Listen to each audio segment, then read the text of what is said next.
नाव, school का बस्ता और गैस सिलेंडर, क्या बदल सकेगी बिहार की राजनीति? चुनाव आयोग ने 25 जून को बिहार विधानसभा चुनाव में भाग लेने वाली 3 क्षेत्रीय पार्टियों को चुनाव चिन्ह आवंटित किए। इसमें उपेंद्र कुशवाहा की पार्टी राष्ट्रीय लोक मोर्चा का चुनाव चिन्ह गैस सिलेंडर, प्रशांत किशोर की पार्टी जन सुराज को स्कूल का बस्ता और मुकेश सहनी की वीआईपी पार्टी को नाव का चिन्ह दिया गया। ये तीनों पार्टियां आगामी चुनाव में अपना दमखम दिखाने के लिए पूरी तरह से तैयार हैं।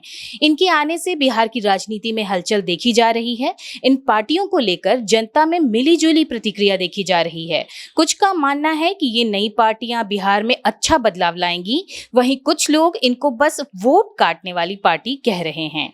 जैसे जैसे चुनाव नजदीक आ रहे हैं, राजनीतिक पार्टियों में अलग अलग तरह से जनता को लुभाने के लिए प्रयास किए जा रहे हैं। ज्ञात हो कि 25 जून को चुनाव आयोग ने कुल 8 पार्टियों को चुनाव चिन्ह आवंटित किए। इसमें मुकेश सहनी की विकासशील इंसान पार्टी, जो कि वीआईपी के नाम से जानी जाती है, को फिर से नाव चिन्ह दोबारा वापस मिल गया। पिछले लोकसभा चुनाव में उनकी पार्टी को पर्स चुनाव चिन्ह दिया गया था, लेकिन एक बार फिर पुराना चुनाव चिन्ह नाव प्राप्त हो गया है। वीआईपी के राष्ट्रीय प्रवक्ता देवज्योति ने कहा कि यह भीमराव अंबेडकर के संविधान की जीत है।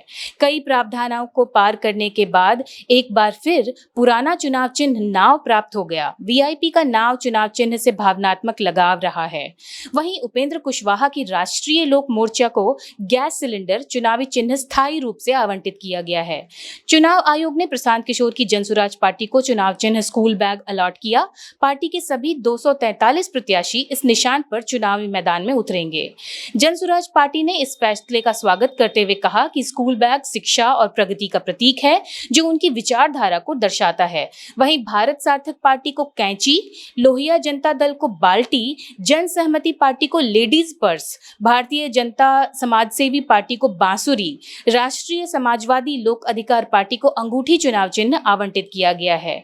इन सियासी दलों में चुनाव आयोग को सिंबल के लिए आवेदन दिया। अब यह पार्टियां जहां से भी उम्मीदवार उतारेंगी, वहां किसी अन्य उम्मीदवारों को इनके चुनाव चिन्ह नहीं आवंटित किए जाएंगे।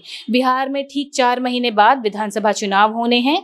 243 सीटें हैं। एनडीए का मुकाबला महागठबंधन से है, लेकिन प्रशांत किशोर संघर्ष को त्रिकोणीय बनाने में जुटे हुए हैं। कई अन्य छोटी पार्टियां भी मैदान में उतरेंगी।